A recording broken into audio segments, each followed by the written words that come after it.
खुलुमबाय दिनै 24 मार्च 2023 आं सिब्रानि ब्रह्म नोंथांमोनखौ SB Bodo News चेनेलाव बयखौबो बरायबाय नोंथाङा दासिमबो आंनि चेनेलखौ साबस्क्राइब खालामनानै लायाखैबा सानफ्रोमबो फुंनि समाव सानसेयारि खौरांखौ मोननो थाखाय SB Bodo News चेनेलखौ साबस्क्राइब खालामनानै लानो हागोन लोगोसे बेल आइकनखौ क्लिक खालामनो हागोन जाहाथे खौरां फोसावनाय लोगो लोगोनो खौराङा नोंथांनाव गिबिसिन सौहैयो आसा खालामो नोंथाङा खौरांखौ मोजां मोनगोन आरो खौरांखौ जोबजासे खोनासंगोन होननानैबो आसा खालामनाय थाबाय दानिया नोंथाङा खौरांखौ खोनासंलांदो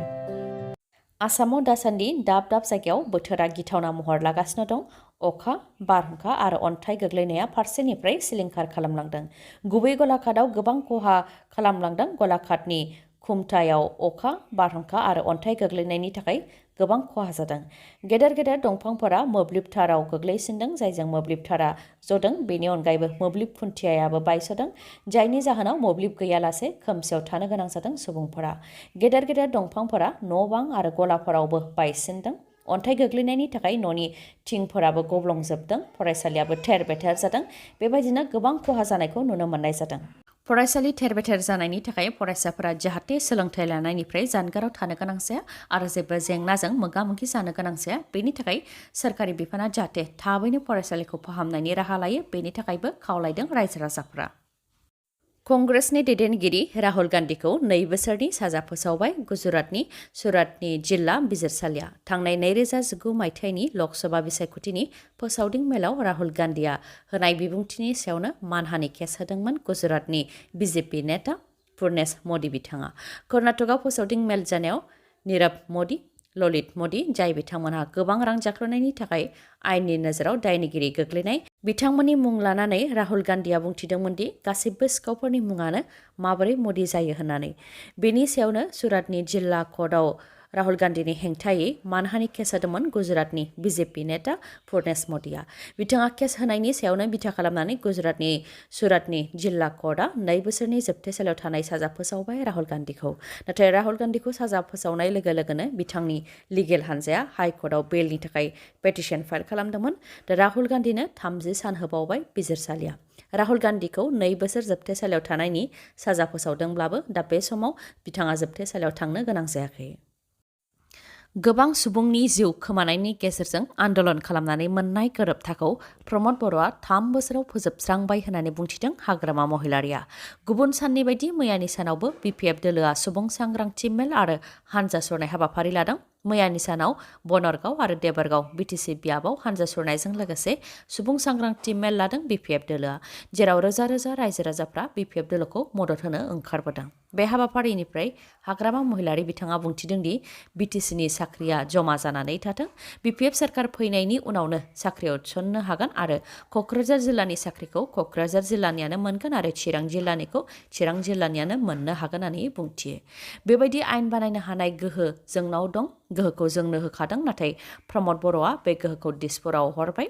BPF सरकार फैनाय लोगो लोगोनो गोहोखौ लाबोफिनगोन होननानैबो बुंथियो हाग्रामा महिलारिया बेनि अनगायैबो बुंथिबावदि प्रमद बर'आ बिल होनो गोनांखौ होआखै राङा जमा जानानै दं बे रांखौ प्रमद बर'आ सोलो खालामनानै जानो नाजागासिनो साप्लाय होनानै रां जानो नागिरदों नाथाय माबोरै साप्लाय होगोन बेखौ नायगोन आरो RTI खालामबानो गासैबो ओंखारजोबगोन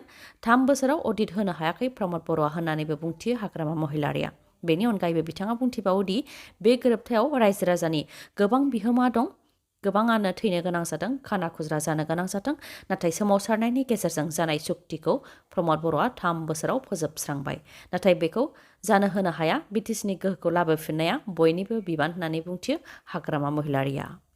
बिथांनि अनगायैबो गरखासेल BPFनि आफादगिरि नन्दलाल मगर बिथाङाबो प्रमद बर'नि सायाव गाग्लोबदों बिथाङा बुंथिदों दि प्रमद बर'आ सोलायनायनि मुङाव जि खोथाखौ लानानै रायजो राजानि गेजेराव हाबदोंमोन जेरै 6 दाननि गेजेरावनो हानि पाट्टा होनो खोथा होदोंमोन नाथाय गैया नखर नखर साख्रि सेल्फ हेल्प ग्रुपनो 75,000 रां होनो रादाय होदोंमोन नाथाय बेबो गैया 2 बोसोराव BTCखौ सुइजारलेण्ड बानायनो खोथा होदोंमन बेबो गैया बिचार गोरोबथानि गेजेरजों 1500 कोटी रां मोननो गोनां दं बे रांखौ मोनोबा बयनोबो राननानै होगोन होननानै बुंथिदोंमोन नाथाय बेबो गैया माने जेबो गैया मोनसेबो सोंनायनि फिननाया प्रमद बर'नाव गैया होननानै बुंथियो बिथाङा लोगोसे बुंथिबावदि प्रमद बर'आ थारैनो गावनि हारिखौनो थगायबाय आरो गुबुननि मा खामानि मावगोन बेखौ बयबो बुंगासिनो आरो गासैबो हारि माहारियानो मिथिबाय होननानैबो बुंथियो लोगोसे बुंथिबावोदि प्रमद बर'आ सासे सोलो गोनां राजखान्थिगिरि बेफोरखौ बिथाङा गादिनि थाखायसो खालामदोंमोन होननानैबो बुंथियो नन्दलाल मगरा। बेनि अनगायैबो बिपिएफनि हान्जा सुरनाय हाबाफारियाव जाहाथे बाहागो लाफाया बेनि थाखाय रां राननायनिबो अजद होदों बिपिएफनि दैदेनगिरि जुबिराज बसुमतारिया। बिथाङा फोरमायथिदों दि जाहाथे बिपिएफनि हान्जा सुरनाय हाबाफारियाव बाहागो लाफाया बेनि थाखाय गंसे नखराव सुबुंफोरखौ लेंहरनानै रां रानदों, नाथाय माखासे रायजो राजाफ्रा रां लादोंबाबो मेलावबो नुजाथि फैदों होननानै फोरमायथियो। लोगोसे बुंथिबावो दि लाजिथाव रां राननानै रायजो राजाफोरखौ लाखिनाया गोरलै नंला, रायजो राजाफ्रा बिथांमोनजों गैला होननानै बुंथियो बिथां जुबिराज बसुमतारिया। बिटिआर गोरोबथा गोजोन गोरोबथा जानायनि उनावबो बारग' एनडिएफबि रबि बसुमतारिखौ एनआइए स्पेसियेल कर्ट गुवाहाटीआ जिउ जोबजासे साजा फोसावनायखौ लानानै सोंखारिदों मिरु एबसुनि गाहाय दिपेन बर' बिथाङा बुंथिदों दि बिटिआर गोरोबथा जानायनि उनाव जोबथेसालियाव थानाय एनडिएफबिनि सोद्रोमाखौ उदां खालामनायनिसो खोथा दंमोन। बिटिआर गोरोबथानि 9.4 दफानि गेजेरजों क्रिमिनेल केस, हाइनास आरो नन हाइनास केसखौ बोखारनायनिसो खोथा दंमोन। बेनि अनगायैबो गोजोन गोरोबथानि उनाव रावखौबो सिबिआइ आरो एनआइए आदालतआ जाहाथे साजा फोसावा बेनि थाखाय भारत सोरखारनि नखर बिफान आरो आसामनि गिबि मन्थ्रि डक्टर हेमन्त बिश्व शर्माजों सावरायलायनाय जादोंमोन। बिथांमोनहा खोथाबो होदोंमोन, नाथाय खोथा होनायखौ लाखियाखै होननानै फोरमायथियो दिपेन बर' बिथाङा। गोजोन गोरोबथानि उनाव एनआइए स्पेसियेल कर्टआ जिउ जोबजासे साजा फोसावनाया बिटिआर गोरोबथाखौ सिफायनाय जादों होननानैबो बुंथियो दिपेन बर' बिथाङा। लोगोसे फोरमायथिबावदों दि जाय समाव रन्जन दैमारिजों लोगोसे सा 7नि हेंथायै सिबिआइ स्पेसियेल कर्ट आरो गुवाहाटी हाइकर्टआ राय फोसावदोंमोन, बेनि उनाव रन्जन दैमारिनि थाखाय सुप्रिम कर्टआव पेटिशन फाइल खालामनाय जादों आरो बिथांनि हियारिंआबो दा जागासिनो दं। बे समावनो बेबायदि एनआइए स्पेसियेल कर्टनिफ्राय राय फोसावगोनखौ सानाखैमोन होननानै फोरमायथिदों दिपेन बर'आ आरो बेनि थाखाय भारत सोरखार आरो एनआइए स्पेसियेल कर्टखौ सोंखारियो दिपेन बर'आ। आरो गोजोन गोरोबथा जानायनि उनाव सोरखौबा बेबायदि जिउ जोबजासे साजा फोसावनाया गनायथाव नङा होननानैबो बुंथियो बिथाङा। बेनिखायनो रन्जन दैमारिजों लोगोसे सा 7 आरो सेन्ट्रेल जेलाव थानाय सा 59खौ उदां खालामनो थाखाय आरो बिथांमोननि केसखौ फोजोबनो थाखाय जाहाथे एनअसि होयो आरो एकर्डजों सोमोन्दो थानाय केसफोरनि सायाव जाहाथे हियारिं जानाया बन्द जायो, बेनि थाखाय नखर बिफाननिसिम स्पेसियेल लाइजाम हरगोन होननानैबो बुंथियो दिपेन बर' बिथाङा। वुमेन्स वर्ल्ड बक्सिं चेम्पियनशिपआव लाभलिना बरग'हाइ आरो स्वीटी बरा बिथाङा फाइनालाव सौहैनो हाबाय। 75 केजि खथायाव बक्सार लाभलिना बरग'हाइ बिथाङा चाइनानि ली कियाननि हेंथायै गेलेदोंमोन, जेराव लाभलिना बरग'हाइ बिथाङा 4-1 ग'राव ली कियानखौ फेजेननो हादों आरो फाइनालाव गेलेनो थाखाय जायगा आवग्रिनो हादों। गुबुन फारसेथिं 81 केजि खथायाव स्वीटी बरा बिथाङा अस्ट्रेलियानि सुई इम्मा ग्रिनट्री जों गेलेदोंमोन, जेराव स्वीटी बरा बिथाङा 4-3 ग'राव देरहासारनो हादों आरो फाइनालाव गेलेनो थाखाय जायगा आवग्रिनो हादों। हाग्रामा महिलारिया रायजो राजानि मेगनाव हाद्रि सारनो नाजादों, नाथाय हाग्रामा महिलारिया गाव जाम्बा जानो हागौ, रायजो राजाफ्रा जाम्बा नङा होननानै बुंथियो गबिन्द बसुमतारिया। जायनाखि बिपिएफ दोलोआ दासान्दि हान्जा सुरनाय हाबाफारि आरो सुबुं सांग्रांथि मेल खुंगासिनो दं, बेनि सायाव गबिन्द बसुमतारिया बुंथिदों दि